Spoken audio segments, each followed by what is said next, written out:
thank you everyone for stopping by today. I get to talk about a wonderful journey that I've been on and hopefully share some insights from things that I've learned along the way, get to give you guys an idea of what a pretty interesting career I've had up until this point. And, you know, I got a couple of projects to show along the way, and I'll wrap it up by actually showing an actual JMC project that I've worked with the team over there recently for. So let me screen share, and I've got a lot of content that I'm going to show today. I'm going to be bouncing between a presentation, videos, websites, all sorts of stuff. So should be pretty visual. You won't need to see my face, but I'll say hello at the end, and obviously stick around for some Q&A. So if there's any questions that come up along the way, just flag them in the chat, or let me know at the end, and I'm happy to answer anything. Consider me an open book. So let me switch over our screen sharing, and I'll get started.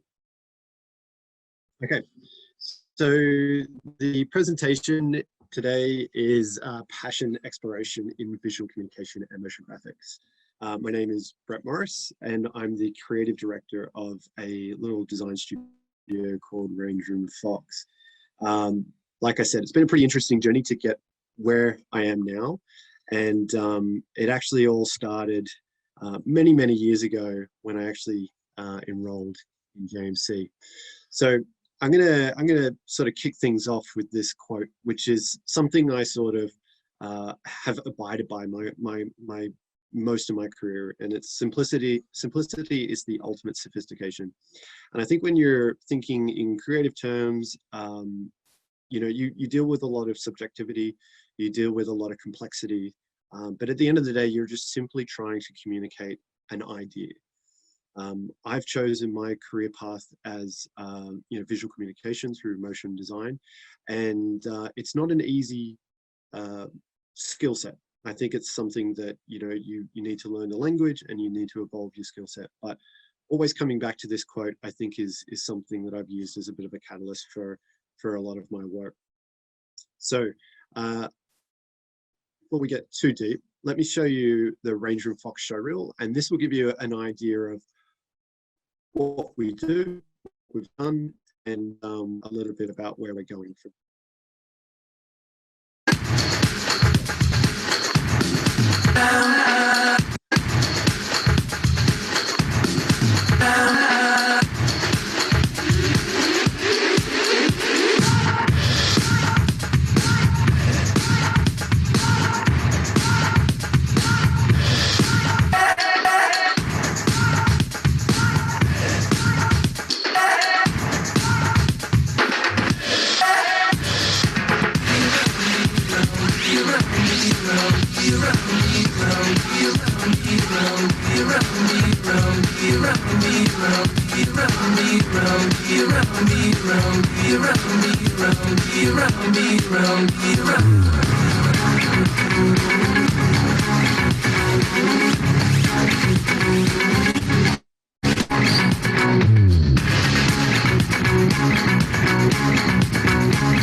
So that's Range Room Fox. So we're a design and animation studio based in Los Angeles. I'm obviously in Sydney these days.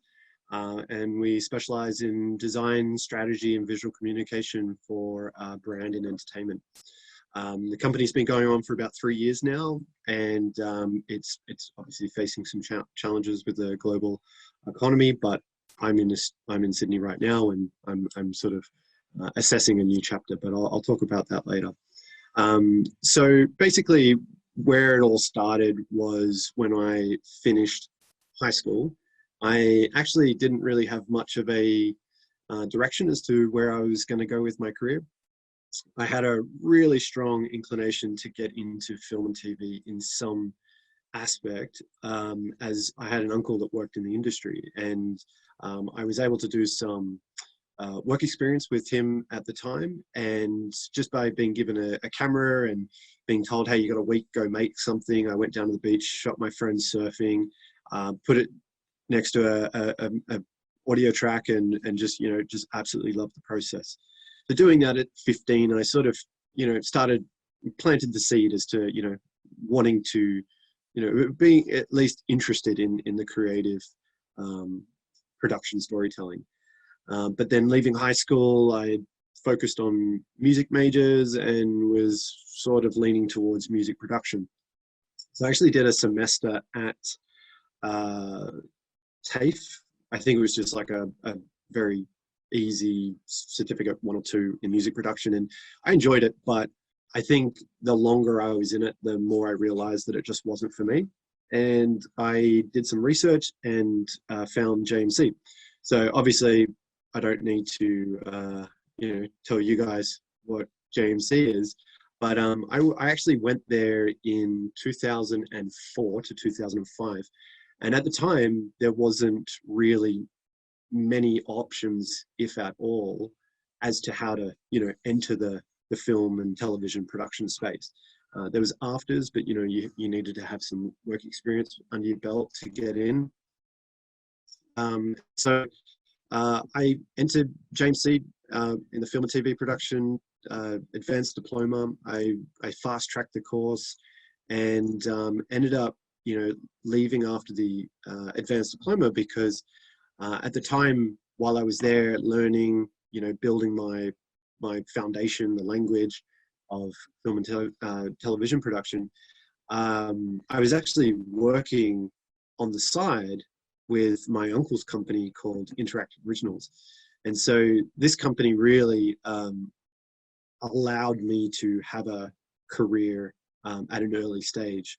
So I would have stayed on and completed my degree at JMC, but as I was sort of the production assistant, you know, kind of, you know, the coffee gopher type person at the company, I was sort of trying to learn as much as I could in the space that they were working in, just to, you know, keep my employment there. You know, even though my uncle was the boss, I definitely, there was no nepotism. Like, I really had to earn my keep there. And he told me very early on that the better I would be at After Effects, the more work he would have for me. So I'm at JMC, learning film. I'm working on these corporate commercial shoots, events, you know, tinkering with After Effects. And at the end of the advanced degree, he actually offered me the opportunity to go up and work on Big Brother. So while I was at Interactive Originals, you know, getting the opportunity to work on Big Brother as like a 20-year-old being the screens producer, I was actually doing all of the screens content for a lot of the live events. And so that was sure that was a quick way to sort of, you know, dive in deep with After Effects and really understand what it was capable of. And, you know, it was a very complicated job to figure out. We had something like 180 plasmas on the screen, and it was just, you know, it was just problem solving, but it allowed me to springboard off this like very complicated and large scale production into other areas, and really took every opportunity I could sort of push myself, figure out how to, you know, do more with After Effects, and really started getting interested in visual effects at the same time. So I wanted to show my very first show reel. So this dates back to like 2008 or something. And this is a collection of all the work that I did at Interactive Originals. So it's pretty rancid to look at these days, but you know, you got to start somewhere. And I think that's the one thing I try and encourage everyone, you know, that's starting out. It's like, look, whether or not you're in design specifically or, you know, filmmaking, those early years, you know, you're going to look back in those years and realize that you're pretty terrible, and that's okay. Like, you have to go through the motions to learn and fail and get better and better and better and better, and you just keep, you know, building this momentum of you know, quality work up. But yeah, this really hurts my eyes to look at these days. So you know, you're all going to have this type of showreel to look at one day. Let me just start.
So that was sort of the what I call like the learning the rope stage. I would say that for 5 years or maybe not quite 5 years, let's just say 4 years, from the time I left JMC to creating that showreel. I mean, you're just gonna suck for a really long time. The best thing you can do is just surround yourself with people that can be your mentor, that can give you really good advice, show you better ways of working. I think ongoing self-education is really important. So anything that you do above and beyond your education plus job, I think just, it really accelerates your learning curve. So, I think that's an important part to sort of distinguish in a career, because I think that really is the foundation that you're building on. And so while I was at Interactive Originals, I started off as a generalist, but then, I saw myself leaning more into and when I say generalist, I mean like across production, like, production assistant, edit assistant, gaffer, everything and anything, but the longer I was there, I was really starting to lean into motion graphics and VFX. And so that sort of led me into the next stage of my career, which for me is honing the craft. So it was about 2007, 2008 when the GFC hit, and unfortunately, Interactive Originals sort of a little bit of the work dried up, and whatever my freelancing arrangement was with them, I might have been doing 5 days, and I got dropped to 3 days and 2 days, and it just got to the point where I thought, hey, I need to start looking at other options. And Foxtel actually was advertising for like a motion graphics artist. So I put my hand up and I thought I'll give this a go. And I was actually, when I mentioned, the self-educating aspect, I was doing a lot of online tutorials, and some of the tutorials I was doing was from a gentleman called John Dickinson, who ran a After Effects motion graphics website called MotionWorks. And so I knew he was at Foxtel. I thought, hey, maybe if I get a job there, I might get to work with John. I knew John was like a legendary in the industry. And so I thought, hey, I'll just, see what happens. Maybe I'll cross him in the hallway or something. And lucky for me, I ended up getting a job in his department and actually was able to sit next to him. And so John became a really good mentor of mine. And, the first phase of my career, my uncle was my mentor. The second phase was John, who really, taught me really good best practices when it came to working with After Effects, and, really got a good sense of the industry. And he really encouraged me to, he was a big proponent of self-promotion, in the respect of making sure that you're always marketing yourself to the people that you want to work with, because that was always going to be something that you could build up brand equity in the work and the persona who you were. And so he encouraged me to get on Twitter early on, and make sure my website was up and running. And I think that really gentle guidance from someone like that can really steer you in a good direction. And so I actually found that, working with someone like that was, deeply, deeply motivating. And while I was at Foxtel, I started doing some more, complicated, more fun work. I wouldn't say like I was great by any means, but, I was starting to take a lot of the editorial things that I'd learned, combine them with, After Effects. And I'll just play a couple of videos just to sort of get a sense for, the work starting to get a little bit better. I'm sort of in an environment where you've got other people that you can ping pong ideas off, as opposed to, being like a solo artist at the previous job. And this is one I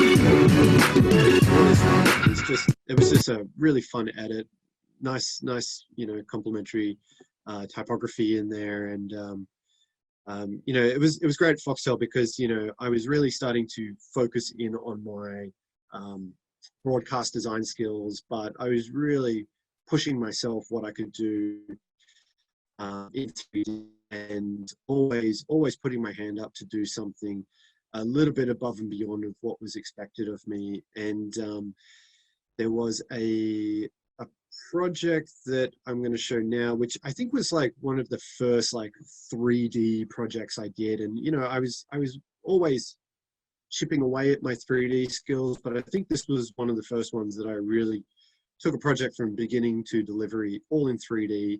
And I was really, really proud of this one, the way it came out. I worked with a really terrific designer that sort of worked with the typography. And, this was one of those projects that, at the time I could, stand back and look at it and think, oh yeah, like all of this has gone into this project. And, it's a little old, it's a little dated, I'm not going to lie, it doesn't really hold up by today's standards, but, this is one that's got a special place in my heart. UK TV proudly presents the Imaginary Music Festival 2010. Ring in the new year with The Killers, Nick Cave, White Lies, Beck, Hot Chip, Lily Allen, The Who, Maximo Park, and stacks more. Forget the mud and sunburn of the outdoor festival circuit. This summer's biggest day of music is happening in your front room.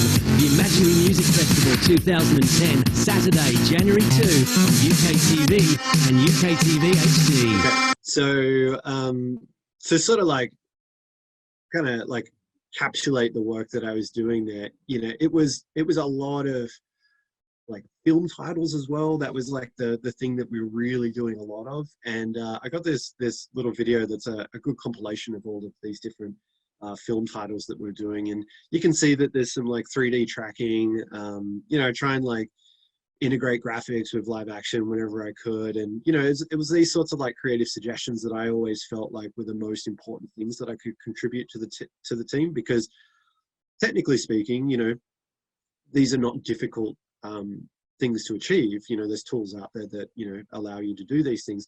But I think it's the thinking component that I really started to develop, as far as like how to, be and really, contribute in a meaningful way.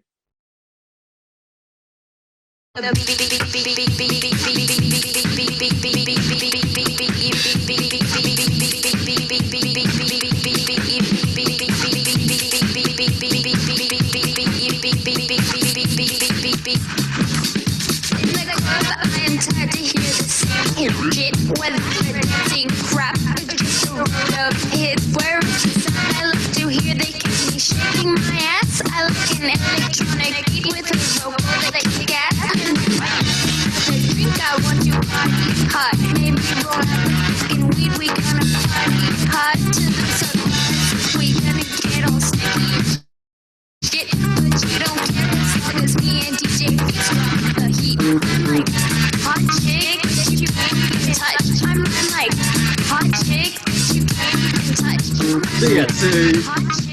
really leaning into the skill set, rinse and repeat, doing things over and over again. You really start to become a little bit more comfortable and more effective with your process. And it was through, doing the same type of work over and over again that John Dickinson, who I mentioned before, him and I started having discussions about how we could develop our own sort of set of tools that we would use in-house to make our processes even more effective, basically save time.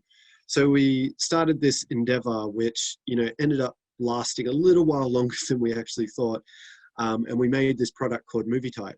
And MovieType, it's a product that you purchase. It's all in Cinema 4D. And Cinema 4D in the design industry is really, it's the gold standard. There's other 3D programs out there, but they're very specific to a specific type of 3D need. Maya is obviously, house standard when it comes to visual effects. Obviously there's 3D Max, which is around. Houdini's very capable for simulations and very large scale, very complex type of 3D work. Whereas Cinema is kind of like a very versatile, user-friendly product that has really stepped up into the design space for the last, 10 years, let's just say 10 years. And that's been my tool of choice for quite a long time. So we developed this tool on Cinema, and essentially it's a like camera presets, lighting rigs, or like type animation styles, and you basically just throw in a very, very quick in a very quick and efficient manner. You can actually do some really cinematic movie style graphics. So this was a really interesting project for me. One, because I got to dive really deep into cinema, really started to get under the hood for the first time, and really started to pull things apart and rebuild them, and really like deepen my knowledge in cinema to a level that I hadn't been at before. And the counter side to that was I was also starting to think of, more of a business sense. How would the market perceive this? How could we make it user-friendly? How we were handling sales, customer support, all of these additional things that, I hadn't really thought about in the past before. But again, working with a good mentor, I was exposing myself to these new ideas and concepts. And, through some development and iteration, we got a product out to market. And, since then had iterated it, we had made a version for After Effects, and it's been a really, successful little side project. I, around the same time, had this idea to make an iPhone app. So I did an iPhone app to show designers how to learn this keyboard shortcuts in a really quick and effective way. So, people could get more efficient when they were working in their program of choice. So I started to take on these like extra, side projects that really further develop my understanding and sort of exposing myself to new ideas, I would say. So with those sorts of like next level free learnings, I was starting to do things that were, maybe on the highest level that I had done up until this point. And this is one project. It's for Tron Legacy. I think, again, it's like another project that I can show and I step back from and I go, oh yeah, this was like definitely a pivotal project in my progression, where I was starting to, get a little bit better. So let's check this out.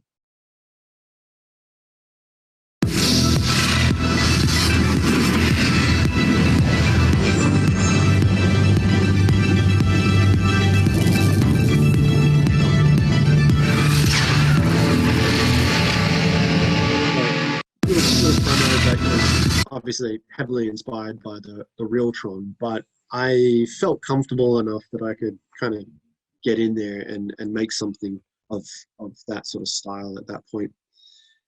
So I have always been a big proponent of, diving in the deep end, pushing yourself, stepping out of your comfort zone. And at a point when Foxtel was rebranding the pay-per-view what do you call it? It was Foxtel On Demand. No, sorry, Foxtel Box Office was rebranding to Foxtel On Demand. We had a whole new logo that was introduced. We did a branding package, which, again, thinking about brand strategy, building on the brand pillars, translating those pillars to visual communication. There's a lot of things that you're sort of exposing yourself to that, a different way of thinking. You're not just technically making something. You've got to really think of the big picture and how someone is going to perceive the brand. So I had this opportunity to sort of find a way to add character into the brand, give the brand some additional meaning when it came to presenting certain movies. And I made this suggestion to basically make a genre ID that would play before a particular type of movie. It's a kids movie, we'll do a kids genre. If it's a sci-fi movie, we'll do a sci-fi one. So that way, the viewer at home would get a sense of some of the greater ideas that Foxtel On Demand represented. This project I'm about to show you, ultimately, I think is the most pivotal project in my career, which I'll talk about afterwards. But let's just check out this first.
There's many of these.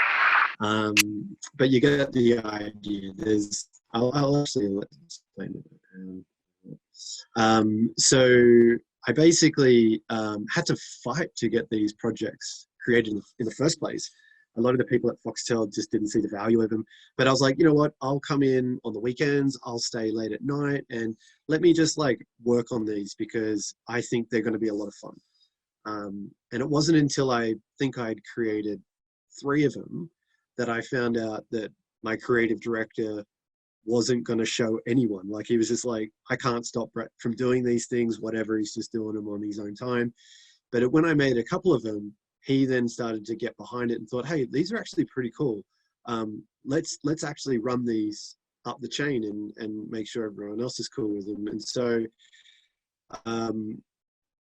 with more sign-off from more of the stakeholders at Foxtel, these ultimately did become, a great interest, and we populated all genres with a video like this. You can see we're watching horror at the moment. And this was a pretty big investment of my time as well. I think overall it's 6 months maybe. This project ended up going on to win a bunch of awards for the Foxtel On Demand team. There was a bunch of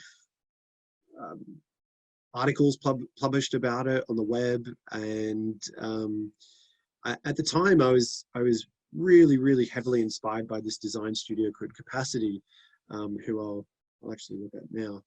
And I was always looking at their work because I always just it just always looked beautiful. There was just such a polish to it.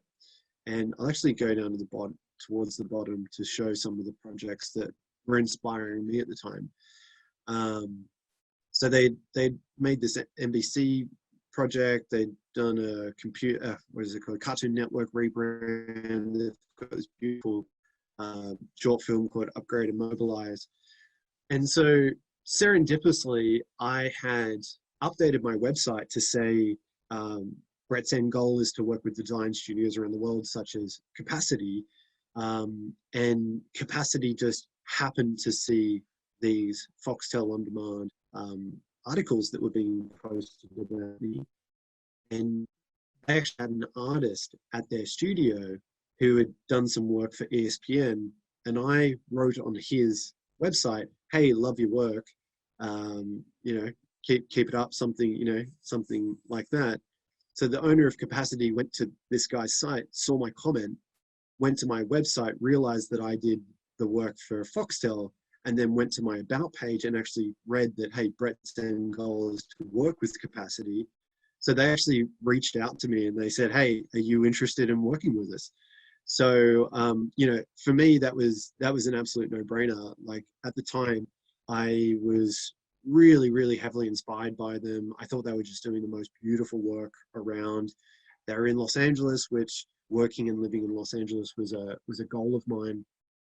And you know, I was probably 20, I think I was 25 at the time, or 26. So maybe 26. So I had, you know, I'd put in my time at uni. I had put in my time at Interactive Originals. I put in a couple of years at Foxtel, and that had sort of gotten me to this point where, hey, I've now got this opportunity of a lifetime to go to Los Angeles and really work with one of the design studios around. So that was my ticket to America, and something that I was obviously, you know, incredibly proud and, you know, very, very grateful to be working on, to be doing. And one of the first projects that I did with them, actually the first project I did with them, was for the NFL for one of their Total Access shows. And so let me just full screen. So this was the very first project that I worked on. And so obviously, you know, being surrounded by really, really talented artists working on really high profile clients, like, you know, the bar is, you know, extra high. And so me walking into this situation, this, you know, this kid from Sydney going into this, you know, big design studio, I was absolutely terrified. You know, never had I been more nervous than I was when I was standing outside the door to the studio, about to walk in for the first time, not knowing, you know, who was on the other side of it. But, you know, I worked with amazing people there, and you know, just the camaraderie and collaboration that we had there was just, you know, it's why they would do such great work. You know, it's just a special place to work. So, you know, this is, you know, a dream come true to be working on something like the NFL. Like, I grew up watching the NFL in Australia, so to be there in America working for the NFL for the show was something I was very, very happy to be doing. While I was at Capacity, I sort of, you know, I never stopped challenging myself, and I never stopped pushing myself. And with every project, I'd always try and find, you know, a new technique to do, or something that, you know, I hadn't done before. And there was such a fast-paced environment working for the studio. You know, one day you'd be working for the NFL, like an NFL project. The next day you're working on something like this, Talking Dead, which was the Walking Dead shoulder show. I'd then be doing a rebrand for some, you know, Dutch broadcaster. I can't even remember what this was for, but, you know, it was just like the variety and the speed in which you had to work, and that really high bar that you had to be working at was really a challenge. And but, you know, a challenge that I relished in. I loved it. I was doing really large scale 3D projects at that point, so I'd really focused my skills and my craft on 3D. And this was one of the first 3D projects we did there. And they just gave me a lot of trust to say, hey, like, this is a big challenge, but, you know, we know how you think, we know, you know, you can do this. And so, yeah, actually, I did all this little bit here, all this Transformer stuff. And so, you know, being challenged in a way that I'd never been challenged before, really, you know, it really accelerated my learning curve, and really just, you know, was so happy to be going to work every day. And, you know, we were working long hours, and we worked the occasional weekends, but, you know, when you're working on something that you just love with so much passion, it's not work. And, you know, it's a really special time. And so I sort of spent, you know, a handful of years of just doing these amazing projects. And, you know, like I said, you go from the previous project and all of a sudden you're into this one. And so, yeah, you just be going from fun project to fun project. But yeah, over the years, I sort of kept pushing myself. I started to do a lot more programming on the 3D side of things. I was really doing everything I could to really be the most capable 3D artist I could be. And after a couple of years of being there, I got promoted to technical director, which was basically the role of the person in the studio who be basically taking a lot of the complex ideas and complex thinking of these projects, because like I said at the beginning, there's a lot of subjectivity, there's ambiguity with projects, but you have to technically achieve that. So in my time there, I sort of became the go-to person as to, like, you know, Brett will figure that out. And I think this is the second NFL rebrand that we did, which I can kind of speak a little bit about in that respect. So this actually had a really complex pipeline. There was a very specific style that we were going for, which is sort of illuminated glass world. And, you know, had to build this NFL logo, and itself was pretty complex. But the idea of a technical director, like, I would go in and I would set that system up so it would be optimized and as efficient as it could be for it to render to the farm. I'd be going through all of the details to make sure all the geometry and all of the assets that we're working with are correct and perfect every time. I'd set up After Effects pipelines so the other artists could generate these textures that are on the wall. And, you know, if a project like this is incredibly technical and pretty advanced, but the role of the technical director is to basically dumb it down so every single person in the studio can work with it, because there's no point having, you know, a couple of senior people and only they're the ones that are capable of doing it. So I would create these user-friendly pipelines. So, you know, say a real junior artist could come in, hit a couple of buttons, not have to think about what's happening under the hood, or, you know, anything that's happened before it or anything that happens after it. And they're able just to go in, iterate, do their shots, put together their sequence, and really allow the project to move through each stage as efficiently and as effectively as possible. So I really thrived in that technical direction role, and I absolutely love complex challenges. It's the thing that really gets my mind going, and I think it starts with that Big Brother project that I mentioned earlier at the beginning, where it was just sort of just diving in the deep end and going, like, I've got to figure this out. Like, you know, I'm going to get fired if I don't figure this out. So I've had this healthy fear of always trying to be as competent as I can be, and through that has sort of led me into this state that I was in. So around this time, so, you know, I was there for about 5 years, and towards the end of my 5 years, I really started to love directing. So I really like creative directing and directing sequences and working with the team and really trying to get the best out of the team members. And there was this one project that came by the studio, and, you know, Capacity was really known for its, like, it's really bright colors and really friendly aesthetics when it came to design choices. And, you know, that is me, but I sort of love the darker, foreboding style as well. And when this project came along, my friend Steve Panicara and I, we just put our hands up. We were able to do this project sort of in our own little vacuum.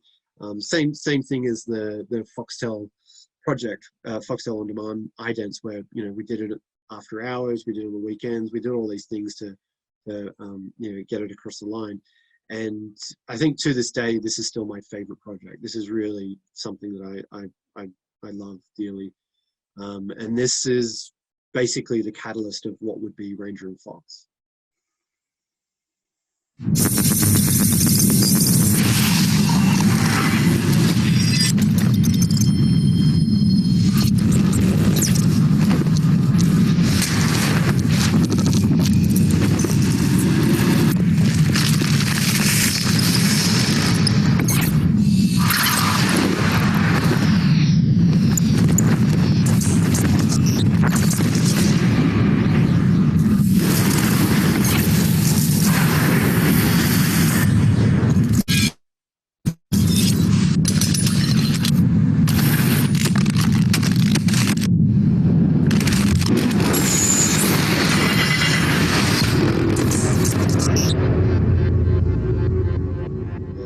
That was a good one. So, you know, all good things must come to an end, unfortunately. And, you know, after being at Capacity for 5 years, I decided to go freelance.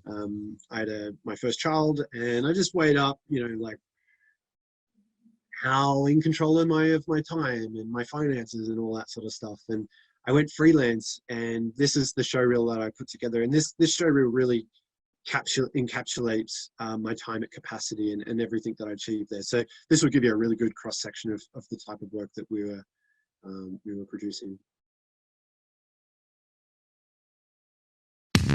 New York, it's beyond 5 boroughs.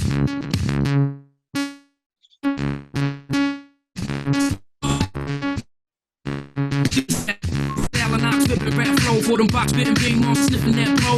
Block huggers know the style, triple that dough. 40 cal for them cocksuckers, sit them back slow. What y'all know about profiles, get them that low. I'm out before the bow tie, simple cash flow. Back been wide, don't lie, my side is Tabasco. So hot, crooked cops are searching your asshole with the drop. The freeze niggas right where they stand for the guap. Niggas some play pocket popping their man, it don't stop. We up top, where we lock the land, and we both block. We throw shop, get ghosts and scram. Gingerbread niggas on the run from feds. Shit is sick, pretty chicks will put a gun to your head. Never a Vic, either think quick or end up dead. Cause when we flip, what's left to be said? Yo, New York, New York, New York, New York, New York, New York, New York.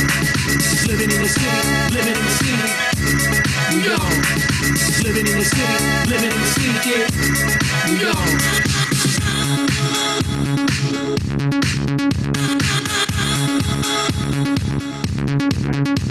So I went freelance for gosh, not very long actually. I probably did about 6 months out of my own. I spoke to a lot of the design studios around LA, trying to figure out where, you know, I wanted to make my next home. And, you know, every encounter and experience that I had, I just felt like I was a cog in someone else's machine. And, you know, I started to figure out, like, you know, what I want in this career, what I want, you know.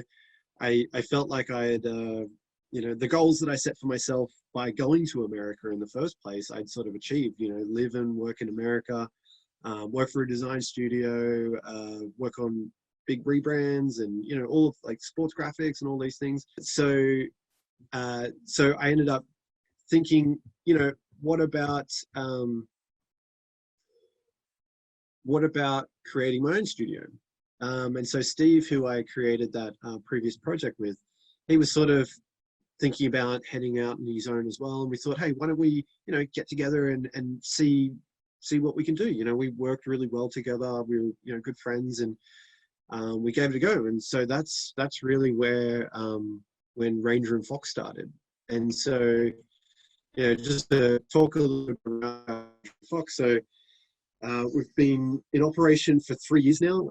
You know, starting a company is not easy by any means. And I think, you know, that idea of diving into the deep end and trying to figure out how to swim is, you know, you really are tested when you start your business. You know, there's certainly a whole slew of, you know, new ideas that you have to learn and really understand before you can, you know, actually be in business and what it takes to run a business. So we created this company. We called it Ranger and Fox. I'm just sort of flicking through our capabilities deck, and, you know, as I go through this is all just a bunch of projects that we've done and how we talk about ourselves. And I just want to get to the work, because this gives you an idea of the design aesthetics that is Ranger and Fox. So yeah, this is so we were really fortunate right out of the gate that we were connected with Microsoft. To date, they're obviously our biggest client, but as two young design, for better lack of word, knuckleheads, landing a big client like Microsoft was just, we were just beside ourselves. We just could not believe we were there. But it really came off the back of the reputation that we had by coming from Capacity. So Capacity in the design space had enough, street cred that Microsoft said, yeah, we'll take a flyer with you. So in the very early stages, every project, we just put everything into it. We didn't ever want to, for a second, under-deliver a project. We wanted every project to be better than the last. And, just pushing ourselves creatively, technically, conceptually, we took on bigger and bigger projects, and, really, understanding what it takes to be a creative director when you're handling a client's needs, but also trying to execute a vision and lead a team, and at the end of the day, make some really good design choices to create work that you're proud of is no easy feat. But I think getting out on your own and creating your own brand and creating your own identity is a really fulfilling thing. We've been very fortunate to work with some great brands over the last 3 years. From obviously Microsoft, we did some work with Paramount Pictures, the UFC. Here's Paramount. We did some work with the latest Bumblebee film, and a bunch of startups. These are some startups that are in America, and we just have a very simplistic approach to the work, which is just do the best work possible. Try and work with good people and have a good time along the way. And I think that sort of attitude has allowed us to go from strength to strength. But it's not an easy sell when you're trying to convince a company for the first time why they should trust you. We found that the first year of being in business was pretty difficult in the sense of just simply trying to get our name out. And we found that these internal projects that we did were sort of the best way that we could communicate who we were and what we were about. And I just wanted to show you what my favorite one is, which is the emoji manifesto. This type of approach, I attribute to, the same sort of philosophy that I had towards the Foxtel On Demand or the other project that I showed, the Game Awards, which is, I think when you really love something and you put so much passion into it, people feel that. People really connect with it. And this video that I'm going to show you next is, this was our personality coming through. This was our technical ability coming through. This was our creative ability coming through. So these projects were designed specifically to be outward facing, to market the company, but also internally, we would be refining our systems and our approaches to our production pipeline. So there was definitely a two-pronged approach. And this project, most clients that come to us because of this project. So I really, really suggest, and put strong importance of doing your own personal projects, because that is the flavor that people are going to, sort you out from and really come to you to, because they want that. I think, corporate work, commercial work, it does get watered down. And I think when you have full control over the creative, people get to really see what you're capable of. So probably it's not silly, but anyway, hope you enjoy this.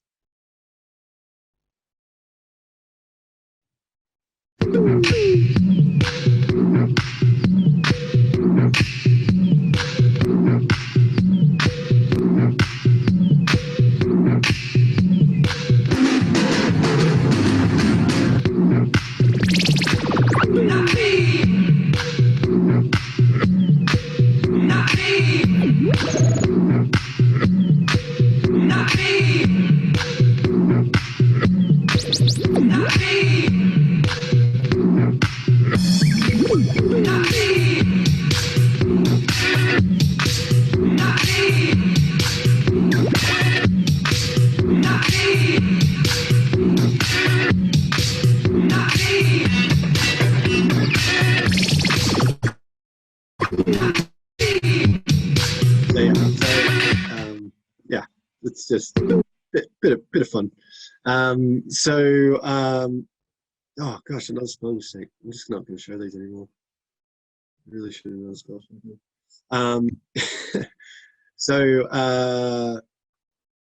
Where are we at?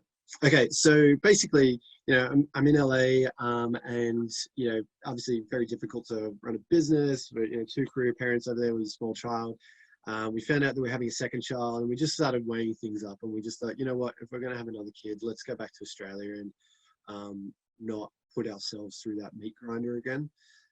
So towards the end of last year, I moved my family back home. We're in Sydney now. We did have plans to set up a Ranger and Fox Sydney, but obviously, COVID's hit, and there's obviously questions about whether or not it makes sense to do it right now. So, but for now, the LA studio is they're kicking goals, they're doing great, and towards the end of last year, we put out this show reel, and this was what I played at the beginning of the presentation, but hopefully this show reel has a little bit more weight to it now, because you kind of know everything that's gone into creating something like this.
Me back to Australia, and I was actually lucky enough that recently I did a little work with JMC, which I'd like to just kind of wrap up the presentation with. So Karen, who is the very lovely marketing director and brand manager, her and I have remained in contact over many years, actually.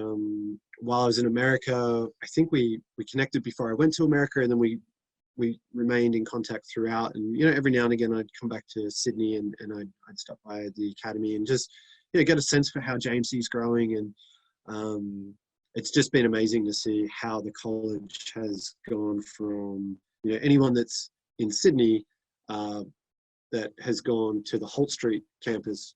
I went there. So I went there before it moved over to Ultimo. So to see the new campus and just see how large it is, and all the classes and offerings through just all the modules is really impressive. And so I'm definitely envious for a lot of the current students, because you guys have a lot of toys to play with that I would have loved to have got my hands on while I was there at school. So I went and did a presentation a few years ago, and it was great just to tell my story, and it's great to come back and sort of tell the next chapter of this to you today. And whether or not anyone attended the most recent JMC online open day, I created that with Karen, and I just wanted to sort of walk through this project quickly, because it was really fun. It's always good working with a company that you have a personal relationship with, because you really want to do right by them. And using the current style guide, I sort of came in it from an approach of just saying, hey, what if I was to deconstruct the type, the color, what's an interesting look that we can come up for this, but still very, you know, elegant, sophisticated. And these are some of the design frames that I put together to present to Karen. So yeah, if anyone's seen this, I hope you enjoyed it. There was a whole After Effects pipeline that kept all of these design elements talking to each other. But the process is really, really simple for a project like this. Even though I'm looking at the finished frames here, we sort of go through quite a few different iterations, and it's not always, you know, what you see is how you start. So this was the first deck that I sent, and we were actually thinking like, oh, do we do like a swirl, liquidy sort of oily effect, and maybe this is like the idea of like two ideas coming together, and we're starting to meld together and create some different, you know, color palettes through that. And all of these different color palettes are based on the style guides. So this is entertainment business. You've got that blue and green, and so you're recognizing your course there. So this was one idea, and I think we sort of went through a whole series of different a little bit. So we had some photography ones, which ultimately sort of found their way all through the end product. But, you know, going through these early stages to try and figure out what exactly it is, it's a nice chance to explore and fail fast, I think is the way to approach it. You know, you want to find what doesn't work, and at least through the eyes of the client, because, you know, you're trying to solve their challenge for them.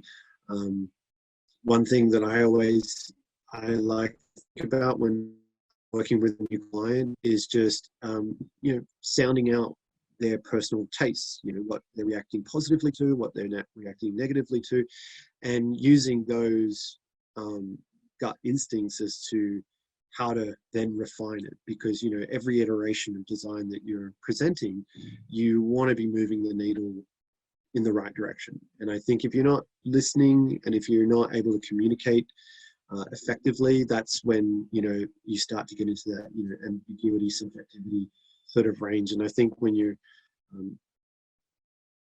working through design challenges, you want to try and be as, you know, focused and precise as possible. But you know, that is creative. Like, that is the challenge of creative. So here are different like color treatments for some photography. You know, taking obviously the subject along with the color palette and just trying to figure out how to, you know, put them in context of some of the digital assets, and you know, how the whole package would look together along with the digital assets. And, you know, the second round we were starting to play with darkness to complement the photography approach, and that was sort of like the direction that we started to move towards. And so when we applied them to, you know, what the show package itself could look like, that's when we started to develop a lot of these sequential ideas of how to, you know, bring the ideas together, but at the same time, you know, that bit of storytelling to let the audience know where they're at and what they're watching. And, you know, when you take that into a different design palette, all of a sudden the whole course takes the course colors takes on the life of the animation and design. So all in all, it was a really fun project. And yeah, wanted to sort of close on that just to say, you know, my whole career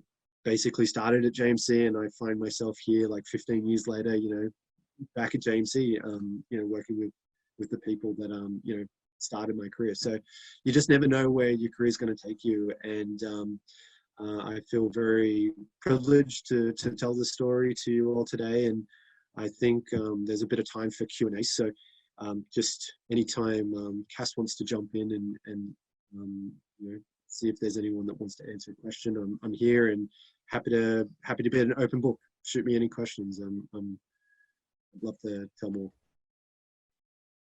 Hey, if anyone has any questions, you can pop them in the chat and I can ask Brett if you like, or just feel free to turn on your mic and your camera and you can ask Brett yourself.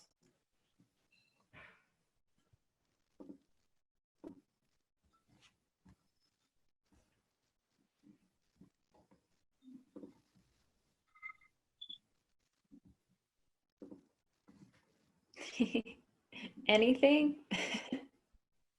I can ask one that sort of Or- mentally. Maybe. Yeah, that'd be What are great. the main programs that you generally worked with when, like, in all your, well, currently, and in your business? Yeah. So from a design respect, the main project, the main tool I use, tools I should say, is After Effects and Cinema 4D.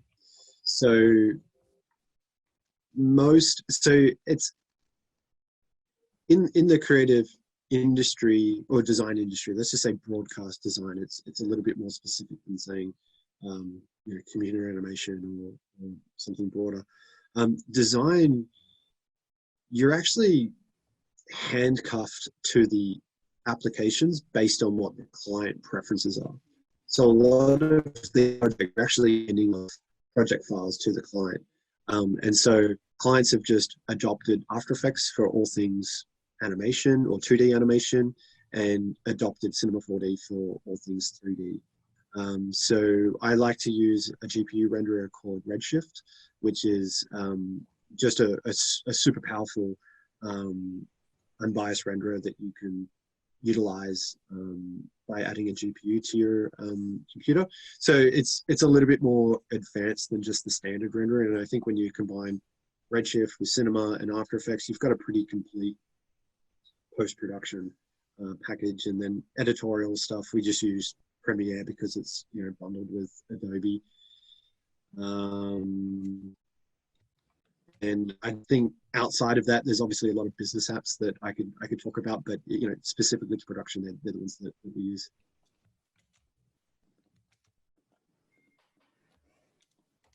Thank you. We've got a question in the chat from Jackson. Thoughts on Nuke? Is that the correct pronunciation? Yeah. Yeah, Nuke's terrific. Like I said, in my industry, you're beholden to the client's needs. So Nuke is a very visual effects facing tool. I was taught Nuke years ago at Animalogic when I was in the compositing team, and much prefer it to After Effects in the way that it thinks and the way that it manages the compositing process. Fusion is also a competitor to Nuke, which is at a lower cost. So if I was going to go back to a node-based compositor, I'd probably choose Fusion over Nuke, just simply for the price point. But yeah, Nuke is, it's ubiquitous. Like, I mean, if you're in visual effects, you use Nuke. There's no other way around it, and it can do things that absolutely blow me away when it comes to how it can manage data and in a 2D and 3D space. But yeah, for motion graphics, you're not really, you are doing stuff with footage and you are compositing, but I just don't think that there is a need to take it to that level. And so by default, After Effects is sort of like the sort of go-to program in my industry.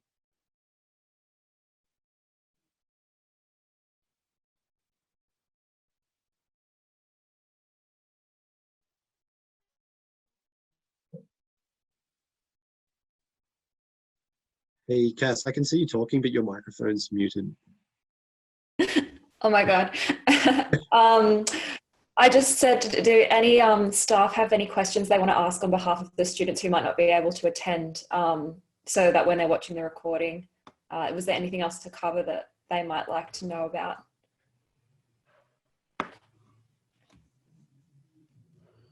If not, that's all good. And I'm sure if we have any questions from those who are watching the recording, I can probably email you, Brett, and just ask for your thoughts on some things.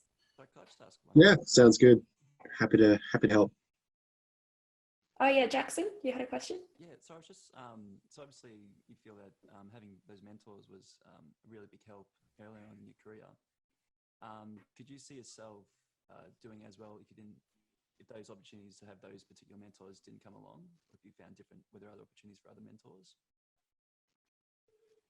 Hey, Jackson, do you mind just repeating that question? You're kind of low at the first half of it. I couldn't quite hear the first half of that question. Oh, sorry. Actually, I've turned that Yeah, I hope that's that fine. helps. Yeah, sorry. Obviously, having mentors, those two mentors early in your career, was pretty important to moving you forward. Could you reckon if you didn't have those mentors, or you would have been as successful, or found another way to do so well? Yeah, good question.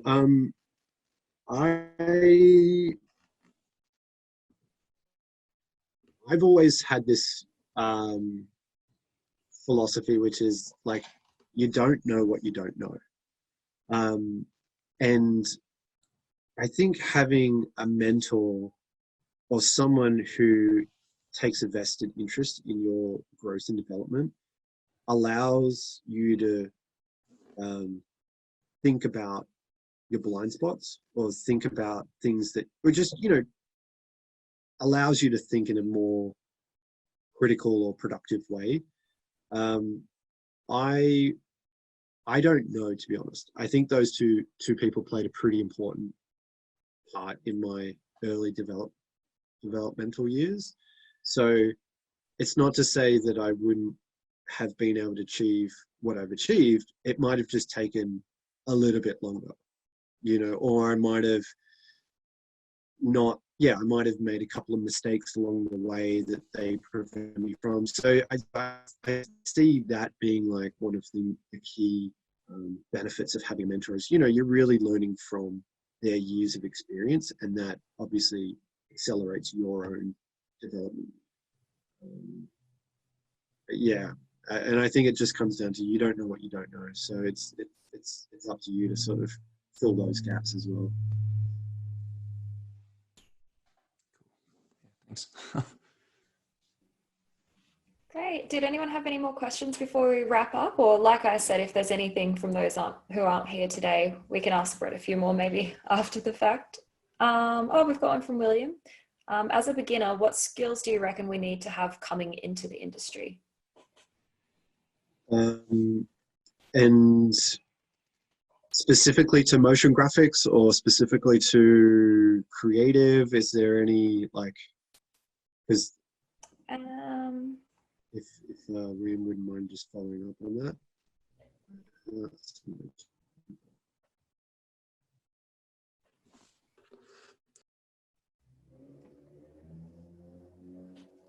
Specifically to motion graphics.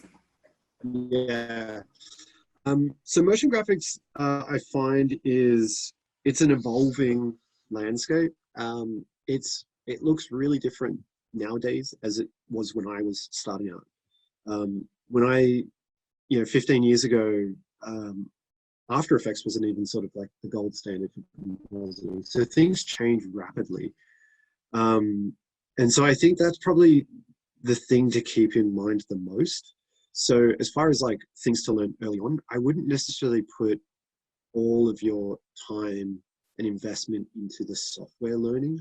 I think it's more building your own language and vernacular up as to what works and what doesn't, and develop your own style and flavor, because softwares come and go, and I think everything's learnable when it comes to how to push buttons around.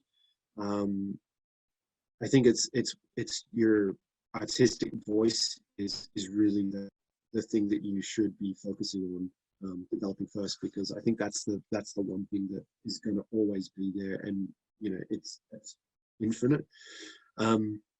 So I'd say, like, coming into the industry, like, don't worry about the latest and greatest tools, the shiny objects that everyone's showing. And it's a very, very competitive space, because everyone is trying to,